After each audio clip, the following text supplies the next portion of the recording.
오늘 저희가 함께 깊이 파고들 주제는 신약 개발 기업 펩트론을 둘러싼 그 기대감의 실체를 한번 파헤쳐 볼 거고요. 펩트론, 기대가 많죠? 좋습니다. 이 복잡한 전모들 속에서 핵심을 꿰뚫는 논리의 지도를 함께 그려보는 것, 이게 오늘 저희의 목표입니다. 그럼 첫 번째 이야기부터 바로 시작해 볼까요? 네, 좋습니다. 바이오 기업 펩트론입니다. 최근에 주가가 하루에 15%씩 막 급등하면서 시장이 정말 떠들썩했는데 이게 그냥 분위기가 좋다, 이 수준은 아닌 것 같거든요. 그렇죠. 이 열기의 진원지가 어딘가요? 핵심은요, 뜬 소문이 구체적인 근거로 바뀌고 있다는 점에 있어요. 뜬 소문이 근거로요? 네, 지금 여의도 금융가에서 이른바 지라시가 돌고 있거든요. 그 미확인 정보지요. 맞습니다. 보통은 그냥 스쳐 지나갈 수 있는데 이번엔 좀 달라요. 그 내용을 뜯어보면 아주 중요한 흐름 두 가지가 보입니다.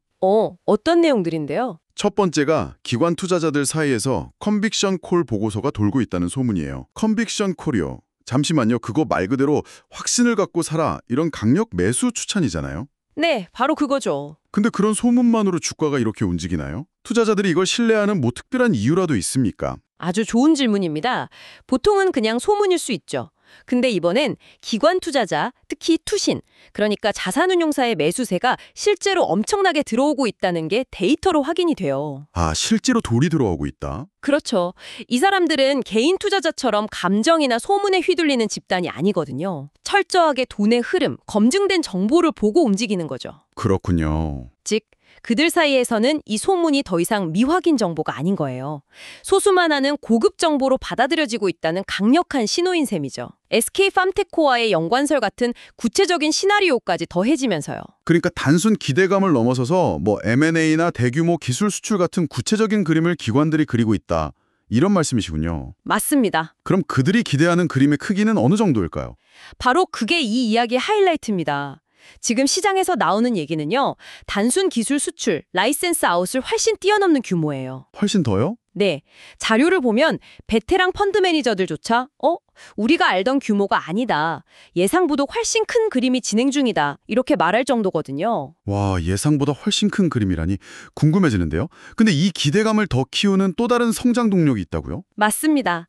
이 부분이 펩트론의 잠재력을 완전히 다른 차원으로 끌어올리는 지점인데요. 네. 바로 비만 치료제, 즉 GLP-1 계열 약물의 영역 확장 가능성입니다. GLP-1. 요즘 정말 자주 듣는 용어인데 혹시 청취자분들을 위해 간단히 설명해 주실 수 있을까요? 물론이죠. GLP-1은 원래 우리 몸에서 혈당을 조절하는 호르몬 중 하나예요. 네, 호르몬이요.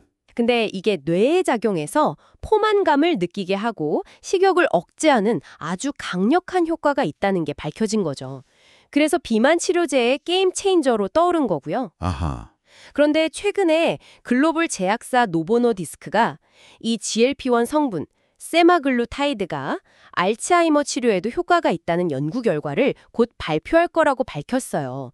이게 시장에 엄청난 충격을 준 겁니다. 와, 살 빼는 약이 알츠하이머까지요. 그 연결고리는 정말 생각도 못했네요. 근데 그게 펩트론의 가치랑은 어떻게 연결되는 건가요? 바로 여기가 펩트론 스토리가 가진 진짜 폭발력입니다. 펩트론은 이미 오래전부터 PT320이라는 자체 파이프라인으로 파킨슨병 국내 임상 2상을 마쳤거든요. 원래 뇌질환 쪽을 연구하던 회사였군요. 그렇죠. 퇴행성 뇌신경질환 분야를 꾸준히 연구해온 기업이에요. 다시 말해서 펩트론은 비만 치료제라는 지금 가장 뜨거운 티켓을 손에 쥐고 있는데 네. 그 티켓이 알츠하이머나 파킨슨병 치료라는 훨씬 더 거대한 시장으로 들어가는 입장권이 될 수도 있다는 가능성이 열린 거죠. 그렇군요. 현재 가치에 미래 가치가 더해지는 게 아니라 현재의 성공이 미래의 더 큰 성공을 여는 열쇠가 되는 그런 구조네요. 정확합니다. 시장에서는 아직 이 뇌질환 치료제로서의 가치를 거의 반영하지 않고 있다고 봐야죠. 와, 그럼 이 잠재력을 숫자로 한번 환산해 보면 어떨까요? 네, 그래서 한번 아주 조심스럽게 계산을 해봤습니다. 물론 여러 가정이 필요한 시나리오지만요. 한번 들어보죠. 그 잠재력의 크기가 어느 정도일지 가늠해 볼 수 있겠네요. 자, 한번 따라와 보세요. 2030년에 전 세계 비만 치료제 시장이 한 140조 원 규모로 커진다고 가정을 해보죠. 140조 원? 네. 그리고 펩트론의 글로벌 파트너사가 이 시장의 30%를 차지한다고 보고요. 그럼 연매출이 42조 원이에요. 여기서 펩트론이 기술 로열티로 5%를 받는다고 계약하면 연간 로열티 매출만 2조 원이 넘습니다. 잠시만요. 5% 로열티나 이익률 70% 같은 가정은 어떤 근거로 나온 건가요? 너무 좀 낙관적인 시나리오는 아닌지. 합리적인 의문입니다. 보통 신약 기술 수출 계약에서 로열티가 한 5% 내외에서 결정되는 경우가 많아서 업계 표준에 가깝게 잡은 거고요. 아, 그렇군요. 그리고 영업이익률 70%는 굉장히 높아 보이지만 이게 신약 개발 기업은 한번 기술 수출에 성공하면 그 뒤에 들어가는 비용이 거의 없어요. 로열티 대부분이 이익으로 잡히거든요. 아, 그런 구조군요. 네. 물론 이건 아주 긍정적인 시나리오라는 점은 다시 한번 강조하고 싶습니다. 알겠습니다. 그 가정을 받아들인다면 연간 영업이익이 1.4조 원. 와, 정말 엄청난 숫자네요. 그렇죠. 여기에 보통 성장하는 바이오 기업에 적용하는 주가 수익 비율 PER 20배를 적용하면 시가총액이 28조 원에 달한다는 계산이 나와요. 28조 원이요? 현재 시총과 비교하면 정말 상상하기 어려운 수준인데요. 이건 예측이라기보다는 이 스토리가 현실이 됐을 때 상승 잠재력이 이만큼 열려 있다. 이런 가능성의 계산으로 이해하시면 됩니다. 알겠습니다. 28조. 근데 이건 너무 많은 변수가 완벽하게 맞아 들어가야 가능한 시나리오 아닌가요? 이 과정에서 가장 큰 위험 요인, 그러니까 넘어야 할 가장 큰 산은 뭘까요? 가장 큰 허들은 당연히 임상 결과, 그리고 실제 계약성사 여부죠. 지금까지의 모든 이야기는 가능성에 대한 것이니까요. 그렇죠. 근데 여기에 시장에 또 다른 변수가 하나 더 있어요. 바로 공매도입니다. 공매도요? 주가 하락에 베팅하는 투자자들. 이게 왜 변수가 되죠? 최근까지 펩트론의 공매도 잔고가 계속 늘었어요. 주가가 떨어질 거라 본 거죠. 네. 그런데 만약 이런 기대감이 현실이 되면서 주가가 급등하면 어떻게 될까요? 손실을 보니까 주식을 다시 사야겠네요. 맞습니다.